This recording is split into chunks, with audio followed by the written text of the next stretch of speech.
ডাইনে যাদের দিকে তাকাই তারাও চোর, বামে যাদের দিকে তাকাই ওরাও চোর, সামনে যাদের দিকে তাকাই ওরাও চোর, পেছনে যাদের দিকে তাকাই ওরাও চোর। কাদের নেতা বলেছিলেন, কাদেরকে বলেছিলেন উদ্দেশ্য করে? তারা বাংলাদেশটাকে টুকরা টুকরা করে বিভক্ত করে হানাহানি হিংসার রাজত্ব কায়েম করে পালিয়ে গিয়ে এখনো বাংলাদেশকে তারা স্থির থাকতে দেন না। তারা মাঝে মধ্যে ফোনা তুলে পুষ্পাস করার চেষ্টা করেন। যে জাতি আপনাদেরকে উচিত শিক্ষা দিয়ে তাড়াতে পেরেছে সেই জাতি আপনাদের ফোনাও একদম পুরা করে দিতে পারে। এটা মনে রাখবেন। এই দেশে যোদ্ধা 2 লাখ 4 লাখ নয়, এই দেশে যোদ্ধা মিনিমাম 10 কোটি। এই 10 কোটি যোদ্ধার 20 কোটি হাত সদা প্রস্তুত। এক দেশে 2 সরকার, এক সরকার বসে আছে পার্লামেন্টে, আরেক সরকার বসে আছে শাহবাগে। পার্লামেন্টের সরকারের কথায় জাতীয় পতাকা উঠে না নামে না, শাহবাগের সরকারের ভুয়া সরকারের কথায় পতাকা উঠে আর নামে। সেদিন আমরা একবার নয়, দুবার নয়, একদিন নয়, দুদিন নয়, এক সপ্তাহ নয়, 2 সপ্তাহ নয়, মাসের পর মাস রাষ্ট্রীয় পৃষ্ঠপোষকতায় সেই সন্ত্রাস চালিয়ে দেওয়া হয়েছে। বাংলাদেশ তুমি সাক্ষী, বিশ্ব তুমি সাক্ষী।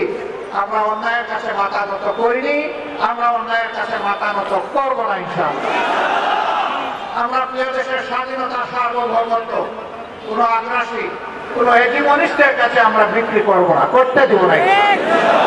যারা বিক্রি করেছিল আজকে তারা পালিয়ে গিয়ে ওখানেই আশ্রয় নিয়েছে।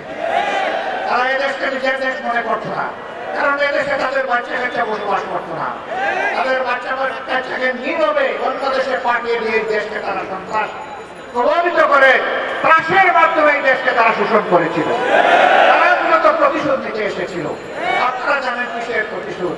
আমি জিজ্ঞেস করি, সেদিন আপনার পিতাকে কারা হত্যা করেছিল? যারা ৭১-এর রণাঙ্গনে ভোট দিয়ে যুদ্ধ করেছিল তাদের হাতে আপনার পিতাকে নিহত হতে হতো। আপনারাই জবাব দিলেন। এর জন্য দায়ী কারা? কারা সেদিন ব্রেক তুলে রাখছিল?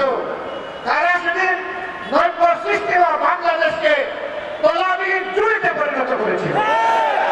কাদের নেতা বলেছিল ডাইনে যাদের দিকে তাকাই তারাও চোর, বামে যাদের দিকে তাকাই ওরাও চোর, সামনে যাদের দিকে তাকাই ওরাও চোর, পেছনে যাদের দিকে তাকাই ওরাও চোর?